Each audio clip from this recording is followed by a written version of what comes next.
ഈ വീഡിയോയിൽ നമ്മൾ ഒമേഗ നൊട്ടേഷൻ എങ്ങനെ കാൽക്കുലേറ്റ് ചെയ്യുന്നു എന്നാണ് ഡിസ്കസ് ചെയ്യുന്നത്.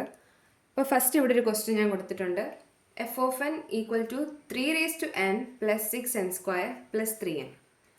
അപ്പോൾ നമുക്ക് എല്ലാ ക്വസ്റ്റ്യനും ചെയ്യുന്ന പോലെ തന്നെ ആദ്യമേ സിയും ജി ഓഫ് എന്നും കണ്ടുപിടിക്കണം.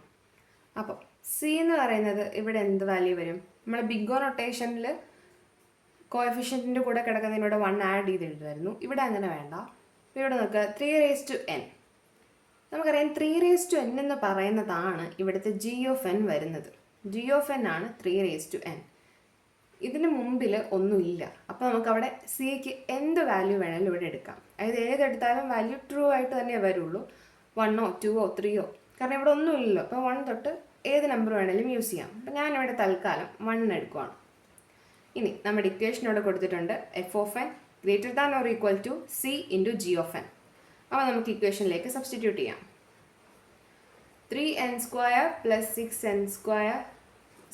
3n plus 6n² plus 3n greater than or equal to C 1 into 3n. ഇതാണ് നമ്മുടെ ഇക്വേഷൻ. ഇനി നമുക്ക് n വാല്യൂ കൊടുക്കാം. n ഈക്വൽ ടു 1 എന്ന് കൊടുക്കുകയാണ്. അപ്പോൾ എന്ത് വരും? 3n plus 6 into 1² plus 3 into 1 greater than or equal to 3n. അത് കാൽക്കുലേറ്റ് ചെയ്യുമ്പോൾ 12 greater than or equal to 13. 3. 12 greater than or equal to 3 എന്ന് വരും. അപ്പോൾ ഇവിടുത്തെ വാല്യൂ എന്താണ്? ഇത് ട്രൂ ആണ് അല്ലേ? 12 greater than or equal to 3. ആ വാല്യൂ ട്രൂ ആണ്. അപ്പോൾ നമുക്ക് ഫൈനൽ ആൻസർ എഴുതാം. 3n plus 6n² plus 3n equal to, നമ്മൾ നേരത്തെ നമ്മുടെ ആ ഡെഫിനിഷനിൽ നമ്മൾ പറഞ്ഞിട്ടുണ്ട് F of N equal to omega of G of N എന്നാണ് നമ്മൾ എഴുതുന്നത്. അപ്പം omega of G of N ഇവിടെ എന്താണ്? 3n. ഒമേഗ ഓഫ് 3n എന്ന് എഴുതി. That is F of N equal to 3n plus 6n² plus 3n where G of N equal to 3n, c equal to 1, n0 equal to 1. Okay അല്ലേ? ഇനി നമുക്ക് അടുത്ത ഒരു എക്സാമ്പിളോടെ നോക്കാം. ഇതാണ് നമ്മുടെ second example. F of N equal to 33n³ plus 4n². ഇവിടെ നമ്മുടെ സി എങ്ങനെ എഴുതുന്നത്? നമുക്കിവിടെ n³ കോഎഫിഷ്യൻറ്റിൻ്റെ ഇവിടെ 33 എന്നുണ്ടല്ലേ. അപ്പോൾ സിയുടെ വാല്യൂ 33യോ അതിൽ കൂടുതലോ ഇഷ്ടമുള്ളോ നമുക്ക് എടുക്കാം. ഞാനിവിടെ 33 തന്നെ എടുക്കുവാണ്. സി ഈക്വൽ ടു 33 എടുത്തു. ജി ഓഫ് എന്നിന് n³ ഇക്വേഷൻ എഴുതാം. 33n³ plus 4n² greater than or equal to 33n³. എന്നിന് 1 സബ്സ്റ്റിറ്റ്യൂട്ട് ചെയ്ത് കൊടുക്കാം.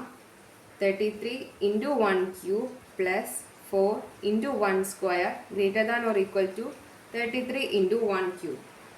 അതെത്ര വരും? 33 plus 4 37 greater than or equal to 33 എന്ന് വരും. അത് ട്രൂ അല്ലേ? അതെ, ആ വാല്യൂ ട്രൂ ആണ്. അപ്പോൾ നമ്മുടെ ആൻസർ കിട്ടി. 33n³ plus 4n² greater than is equal to omega of G of N n³ where f of n equal to 33n³ plus 4n² g of n equal to n³ c equal to 33 and n0 equal to 1. ഇനി വേണമെന്നുണ്ടെങ്കിൽ നമ്മൾ ഈ equation last ആയിട്ടൊന്ന് എഴുതിയാൽ മതി. കാരണം നമുക്ക് ഈ വാല്യൂ ആണല്ലോ important. 33n² plus 4n² is equal to omega of n³. അപ്പോൾ ഇവിടെ ഇത്രയും മാത്രം ശ്രദ്ധിച്ചാൽ മതി. സിയുടെ വാല്യൂ നമുക്ക് തന്നിരിക്കുന്ന വാല്യൂവിൽ കൂടുതൽ വേണം നമ്മൾ എടുക്കാൻ. അതായത് ഇവിടെ ഇപ്പോൾ 33n³ വന്നതുകൊണ്ട് 33 തൊട്ട് മുകളിലേക്കുള്ള വാല്യൂസ് നമുക്ക് സബ്സ്റ്റിറ്റ്യൂട്ട് ചെയ്യാം.